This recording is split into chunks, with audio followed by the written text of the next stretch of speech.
Bonjour Marido, on continue notre croisière puisque depuis lundi vous nous présentez des îles et aujourd'hui, eh bien, plutôt pas très connues. Plutôt pas très connues et aujourd'hui vous avez décidé d'accoster dans le Var. Ce sont deux îles privées et ouvertes au public. En Méditerranée, privées mais ouvertes au public. Ce sont les îles de Bandor et des Ambiers qui ont été achetées dans les années 50 par Paul Ricard. Alors Paul Ricard, tout le monde connaît, ce petit-fils de boulanger marseillais, fils de marchand de vin, ceci explique cela, qui était aussi un formidable bâtisseur, un mécène, lui-même était artiste.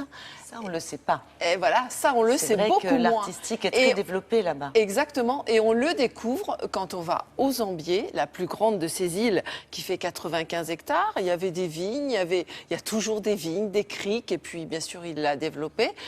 Et on va également à Bandor. Là, c'était juste un caillou où il n'y avait rien. Maintenant, il y a 3 hôtels, un musée, un village de créateurs, une galerie d'art, un jardin des arts. Et c'est à quelques brasses de Bandol pour Bandor et de Sifour pour les Ambiers. Donc, on pourrait presque y aller à la nage. Et c'est sa petite fille qui va nous faire la visite.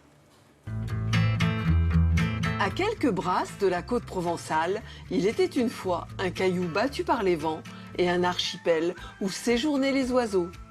Bandor et les Ambiers, achetés dans les années 50 par un homme, précurseur des vacances conviviales dans les îles. Cet homme s'appelait Paul Ricard. Mon grand-père était un homme qui, au premier abord, pouvait paraître assez timide. Il disait jamais « je », c'était toujours « nous ». Parce qu'il partait du principe qu'un homme ne réussissait jamais rien seul et que c'était une équipe qui gagnait. Mon grand-père se trouvait à Bandol et c'est vrai que ça faisait plusieurs fois qu'il voyait ce petit caillou. D'ailleurs, quand les gens lui demandaient à l'époque pourquoi vous l'avez acheté, il disait parce qu'elle était à vendre. Et au départ, il faut reconnaître qu'il l'a acheté pour lui. Il travaillait beaucoup et il s'est dit « je vais en faire mon havre de paix avec ma famille et mes amis ». Et puis ça n'a pas duré très longtemps parce que très vite, il s'est dit « je ne peux pas garder ça pour moi, c'est trop beau ». Bandor, au départ, il a voulu en faire aussi sa Villa Médicis. Il a toujours aimé les artistes, il en était un lui-même. Il a fait les beaux-arts.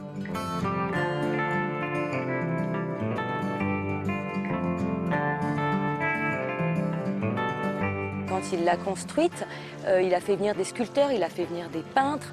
Vous avez des statues un petit peu partout sur cette île, chacune dans un style différent, mais c'est parce que c'était un mécène avant que le mécénat devienne d'actualité. Aux Ambiers, c'est la vie en bleu Méditerranée, en vert Provence, sous la pinède qui trace des chemins de garrigue jusqu'aux criques sauvages. Bandor, c'est 7 hectares, quand les Ambiers, c'est 95 hectares. De par sa taille, les Ambiers, c'est beaucoup plus nature, où les gens peuvent aller et se retrouver en plein mois de juillet à 2-3 dans une petite crique avec de l'eau turquoise. De Bandor, Paul Ricard disait: si elle m'a passionné, c'est parce que c'était une île et que je croyais en construisant un monde en miniature que tout m'y était permis. Que je n'avais qu'à tenir compte de la superficie de l'endroit, du ciel et de la mer, comme seule limite de mes rêves.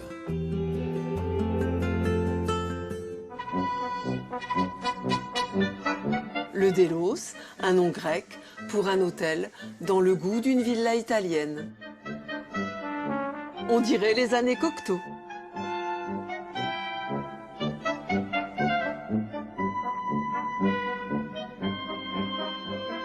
Toutes les chambres sont différentes, c'est coloré, c'est vintage, c'est années 60. Le palais est un style plus contemporain, donc comme ça il y en a pour tous les goûts. Et vous avez essentiellement les petites villas qui se trouvent juste derrière nous.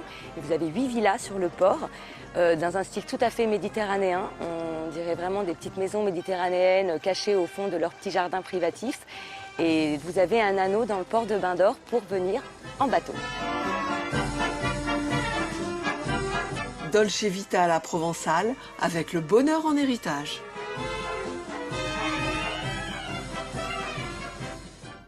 En plus, c'est très facile d'accès. Ah bah ça, c'est vraiment hyper facile. Et puis il y a des navettes toutes les demi-heures, je crois en été, toutes les heures au moins.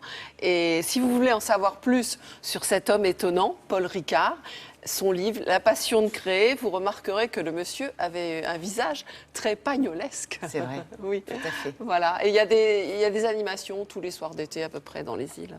Donc, de quoi en profiter. Merci beaucoup, Marido.